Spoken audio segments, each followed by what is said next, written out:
I always walk around in the dark. I prefer it actually. I live alone and my eyes adjust pretty quickly in the dark, so when the sun goes down, I kinda just walk around the house without turning any of the lights on. I even go to the bathroom with the lights off as well. Again, I live by myself, so what difference does it make really? My aim is pretty good, but if I miss, then I'm just cleaning up my own floor anyway. I don't have to worry about messing someone else's floor up. Now, I kid mostly. I don't miss. Probably the scariest thing that ever happened to me is the one time I decided to go against my pattern of walking around in the dark. I had gone to bed a little bit earlier than usual that night because it had been a very long day. I was extremely exhausted, and by the time I'd stripped down and jumped into the sack, I was so tired that I fell asleep less than a minute after my head touched that pillow. I had to pee though. I even felt it while I was asleep in my dreams. It woke me up, and I noticed the urge. It was feeling pretty immediate in that moment. I was still tired though and started to fall back asleep rather easily. I began to drip back off once again. I was out almost instantly. Anyone who's done this before though knows that it doesn't really work that way. I mean, I did fall back asleep quickly, but I did not sleep very well. I had to pee so badly that although I was exhausted and doing my best to fall asleep, I could only dream about having a piss. To those of you who've had your pee dreams, you know that shit's the worst. You dream about going to a toilet, and you pee and you pee and you pee, but you never get any relief. You have to go find some other place, and if you do, it's just the same thing again and again. It's like the worst nightmare. I startled awake and looked at the clock. I saw it had only been about 3 hours since I'd gone to bed initially anyway. I realized I was not going to get any good rest until I got up and went to use the bathroom. I decided that 2 minutes of stumbling around would make the hours and hours afterwards I would actually be sleeping that much more enjoyable. It was so exhausting to get out of bed though. I felt like I was going to flop over onto the floor. I lived alone in a first-story apartment, so at least no one was gonna see me walking around naked in the dark. Yeah, I actually thought about those ridiculous thoughts as I stumbled my way into the hallway. I went to the bathroom, stood over the toilet, and was about to take a piss. Then I thought that maybe I should go ahead and check to make sure the lid was up first. I have one of those fluffy covers on my lid, and occasionally it falls down by itself. The last thing in the world I needed was a wet toilet seat cover. I reached down and discovered it was still closed. Lucky I decided to check. I lifted the lid up, but it fell right back down again. Like I mentioned, it didn't always stay up by itself. I lifted it again. This time it stayed up, so I went to go do my business. It felt great at first, but then the damn lid fell right down again. I cursed and realized I had to stop the flow. It was a dreadful feeling to do that, as any guy could tell you. I also knew I had to go ahead and take the cover and put it in the laundry as well. I lifted the lid once again and finished my business. Then I decided to go ahead and turn the lights on. Enough of a mess now. I got the cover, flipped the light on, and looked over at the other side of the bathroom. Now I had one of those translucent bathroom windows that was just opposite the toilet. I could see it was now ajar. Usually I'd left it slightly open because it had a screen and I liked my bathroom to be cool. Although it was translucent, I was able to make out that someone was standing there in the window, watching me as I was doing my business. When the man noticed that I'd seen him, rather than looked worried at all, I could tell that a big smile spread across his face. He waved a knife in front of the window, and I heard him whisper, "You got real fucking lucky tonight." He then turned and left. I called the police out of fear, but there was nothing anyone could do about it. Although I was able to see the man there and that he had a knife, I couldn't make out any of his features well enough to give a description. It was a wholly terrifying situation. I mean, how long had he been there, and what had he been planning to do if I'd simply gone back to bed?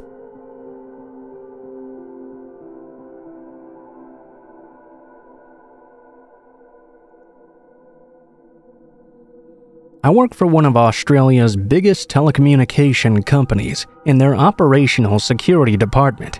My team is unlike all of the others in that we work out of a special restricted site since we handle some very sensitive data.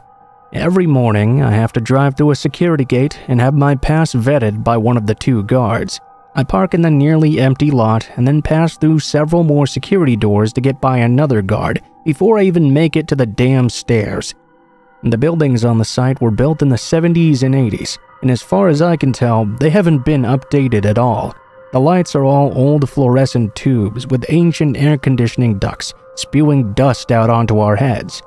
The only lift is a cranky fire hazard that grumbles its way up and down the cables. Luckily, my team is on the 1st floor, so it's not too stressful to climb 1 flight of stairs. The bathrooms are especially disturbing, as you can probably imagine. Despite the company's best efforts to be inclusive in its hiring practices, there are very few women working there. The men's toilets on the floor are large and have been recently renovated, but the few women have been relegated to an ancient room beside the photocopiers. Accessing that bathroom is particularly strange in the fact that you have to pass through 2 lockable doors first, the inner of which swings outward and the outer of which swings inward. It traps you in between for a few seconds kind of. The space is so small, you have to close one in order to even open the other, and there are no lights at all in that tiny space. Each of the doors does have a narrow window in it, with the type of glass that makes figures look as though they've been blurred. On this particular day, I was working rather late. There had been a minor security incident. I was on a long phone call working through it with my manager, 2 of my teammates, and a few other people from some other departments. It was heading for winter around that time, so it was getting dark pretty early. The sun had already set by the time the incident was solved. I needed to finish up a few work emails, so I stayed seated at my desk as my teammates packed up and left. Needless to say, I was now alone on the floor. I finished up my emails and spent some time cleaning up my inbox. You'd be surprised how quickly unread emails pile up after a long time. It's always bugged me to have too many.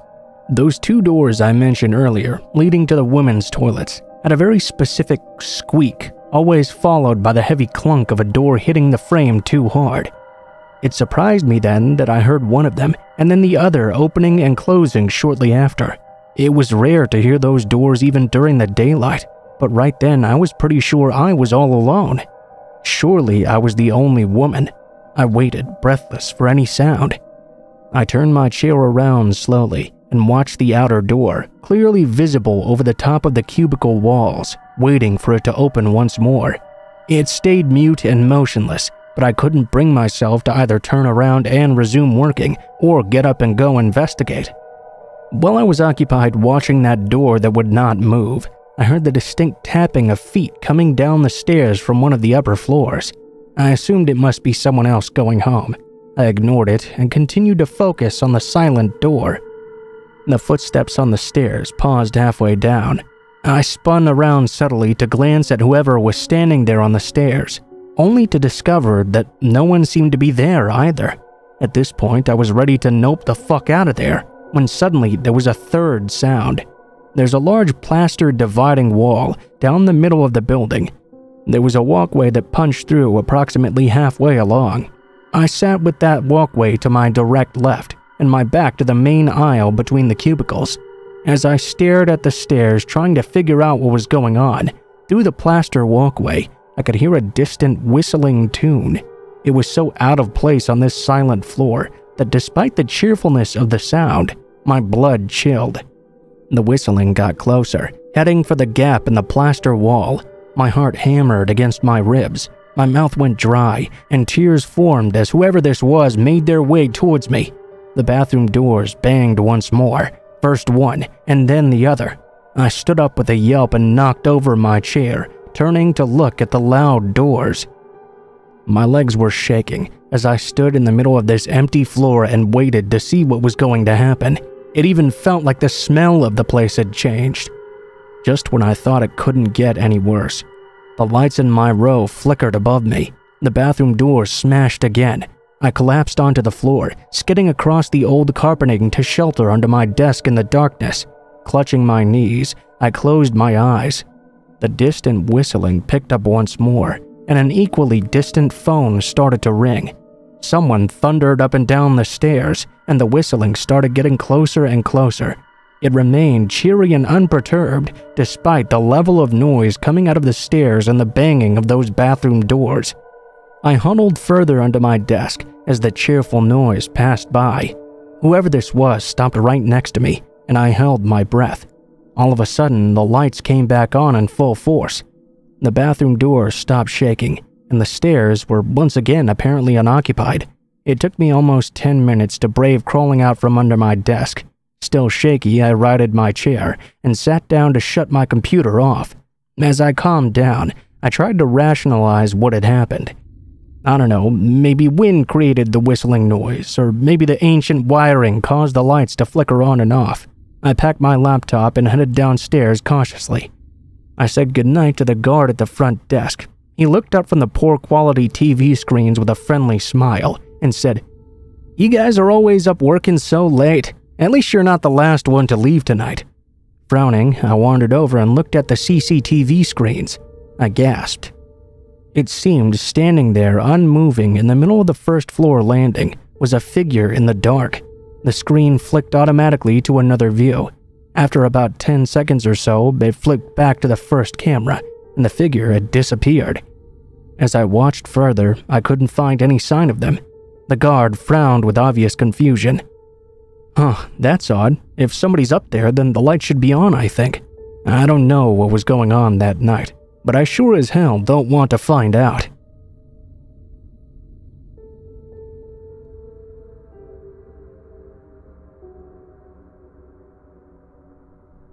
The scariest memory I have in childhood happened in the restroom of a playground. I was 11 years old at the time, and I was walking home from school. I was a latchkey kid. I really had to pee bad, and began to feel like I would not be able to make it home in time. I hadn't gone at school because I really hated using public bathrooms. Yeah, I had this odd habit of doing my very best to hold it in the entire day, and only go when I got home. This didn't always work though, and I often ended up breaking down and having to use the restroom at school. I know that's not good for your bladder or whatever, but I was only 11 years old and I didn't know that at the time. On this day, when I realized there was no way I was going to be able to make it home in time, I happened to be passing by one of the local playgrounds. They had some public bathrooms. I felt fortunate that I was at least getting to one in time. I ran, doing my best to keep myself from peeing. I shot into the bathroom and immediately into one of the stalls. I'm a boy, by the way, but I've always preferred using the stalls instead of the urinals anyway. That was one of the biggest reasons I didn't like using public bathrooms, actually. I didn't like the idea of people being able to see everything I was doing. I got into the stall and took my book bag and put it on the floor. I then turned and went to do my business. Took about 2 minutes or so. I could hear some noises behind me, but I didn't really think too much about them. If someone else was using the bathroom, they wouldn't be able to see me in the stall at least. I had nothing to worry about, surely. I turned around once I was done. When I did, I saw that someone was standing just outside my stall. I could tell they were facing the door, and I could see their feet pointed towards me. I watched in horror as I saw an arm reach underneath the door, grab my book bag, and yank it out. I felt like my heart stopped. After standing there for a moment, the person turned and left the restroom. I was terrified. This person was obviously an adult, and I was just an 11-year-old boy. There was no way I was going to confront him. I don't really know what he was trying to do because he just took my bag and immediately left. I remained in that stall for a long time, though I was freaked out by what had just happened. I didn't want to risk running into whoever it was that had just stolen my bag. Plus, my parents wouldn't be worried about me since I was a latchkey kid, and they didn't get home until after 5. When I finally worked up the nerve to leave, I exited the bathroom very cautiously and gazed around the park. There was no sign of any other adults or my book bag. I walked home feeling very shaken up, although I was grateful to be safe. I kept on looking around me though, worried that whoever took my bag might be following me or something. Nothing happened though, and I was safe getting the rest of the way home. When I got home, it was already rather late, and the sun was starting to go down. When I reached my home, though, I'll never forget what I saw there. Sitting right on my front porch in the center was my book bag, with all of its contents strewn about. The front door was wide open. I looked down at my watch. It was only 4:30, and my parents' cars were not home. I don't know for how long I stood there, terrified beyond explanation. Whoever took my bag had seized my key. I hadn't even considered that when he had taken the bag, that both my key was in there, and that my address was listed on the inside of my school books. What finally made me move was when I noticed a dark figure step into the doorway.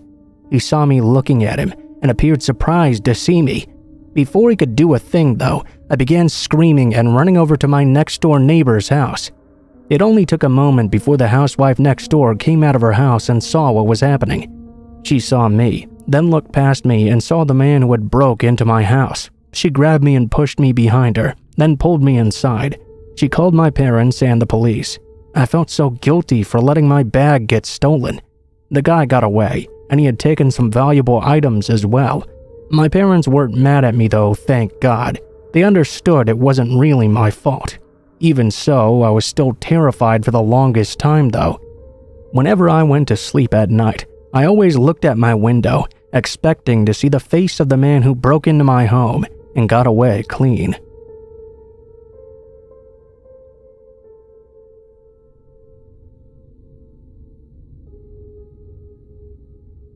I moved to South Korea for university when I turned 18 years old. I'm 21 now, so this happened over 2 years ago now. Whilst there's definitely been unwanted attention from some guys in the past, most of them get the message that I'm not interested eventually. This, however, was a little bit more unsettling. The university I go to has an institute for language, which is where all of my classes were at the time. It's pretty common knowledge that most foreigners in this part of Korea would know of or study at this institute. It was not abnormal for me to receive random Facebook friend requests from guys wanting to learn English or make foreign friends. Most of the time, I'd just ignore them, unless we had a few mutual friends or I'd met them in person before. I got a friend request from this guy named Nico. We had quite a handful of mutual friends, and he'd messaged me too, saying he was sorry for the randomness of the request. He was just trying to make as many foreign friends as he could. Because he had so many mutual friends, I thought, what the heck? I accepted and messaged him back saying it wasn't really a bother. From what I could tell by his Facebook photos, he was heavily pierced and tattooed, and stated he was Japanese. He had studied in Canada and could speak good English, and was also a foreigner studying at my university. After a few days, he messaged me again and I replied. It was a fairly casual conversation, and would often bring up maybe meeting for a coffee or a movie, which I declined. Suddenly though, he started getting more aggressive for no reason. Every time I'd make a comment, he'd find some way to turn it into an argument, which grew tiring super fast. I started to just ignore him. He'd often ask if I had a boyfriend, to which I'd reply no, and he'd bluntly say we should be together. It was at this point I decided I really didn't want anything more to do with him.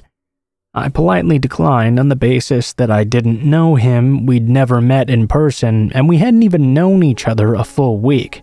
He didn't take my refusal very well. He began throwing insults at me based on my looks and saying overly graphic things he'd do to me if he ever saw me. Evidently, I was being stupid not to take him up on the offer, because I'd never do better than him and he'd make me see that. It creeped me out beyond belief, needless to say, so I just blocked and deleted him on everything and tried to forget about it. I mentioned this to a friend of mine, and she immediately knew exactly who I was talking about. Apparently, I was not the first girl he'd added on Facebook and tried to bully into meeting him and being his girlfriend. After asking around with a few more of my friends who were listed as those mutual friends on Facebook, they all described pretty much the exact same situations involving this guy. One girl even told me she'd given him the benefit of the doubt and met up with him. It turned out he didn't even go to our university. He lived over an hour away and would travel there daily to watch and obsess over which girl he would find on Facebook next. He also told her he was born in America and had never even been to Japan, so who knows how much of what he said to anyone was actually true. I felt a bit freaked out by this, but I tried not to let it bother me. After all, I'd never actually seen him around, and I'd blocked him, so what more could happen? That was until about a week or two later. I received a message from him on Facebook from a different account saying how he'd seen me that day at school. This shook me up a lot, since I hadn't even considered that he might actually be watching me in person. I ignored the message and blocked that account too. A few days later, I got numerous messages, all from different accounts claiming to be Nico's friends. They were saying how he'd had his account hacked. Could I please unblock him so he could just explain everything and we could talk it over? I ignored all of these messages too. I just kept receiving more and more though, all of which I'm pretty sure were just Nico himself trying to reach out to get my attention. The more I ignored them, the more violent and aggressive the messages became. I could tell that most of the time when he said he'd seen me, he was lying. He'd say things like, "I saw you at the library today, you fucking slut. You're a fucking four-eyed slut who can't get laid," and other messages to that extent. I knew he was clutching at straws because I never used the school's library to study, and although I wear glasses, I never wear them in public. Because of this, I was fairly confident he was all bluster. I just kept blocking the accounts and tried not to let it bother me too much. I figured he'd get bored enough soon and let it go. That was until one day after classes had finished. I was browsing the small convenience store in the building to grab a drink on my way home. I opened up the fridge to get a bottle of water, and when I closed the door, he was standing right there beside me. He didn't say anything, he just stared daggers at me. I hadn't ever seen him in person before. I'd never agreed to meet him, but I knew straight away this was him. Obviously, I freaked out. I dropped the bottle in place and sprinted out of the store. I didn't walk straight home because I was afraid he'd follow me and find out where I lived. Instead, I went back into school and stayed around areas where there were lots of people until a friend of mine came to meet me. After that, I'd see him all the time when I'd leave class. He'd just be standing there, doing nothing in particular, watching people as they walked past. Then he'd stare at me intently. I made sure to always be with friends when I went to and from class from then on, and didn't go anywhere alone for a while. After a week or so though, the messages suddenly stopped, and I didn't ever see him again. The last time I heard from him was about a year ago, when he messaged me on yet a new Facebook account, asking if we could be friends again because he'd changed, and it was all just a joke. Needless to say, I ignored that message, blocked that account too, and will not be taking up his offer on being friends.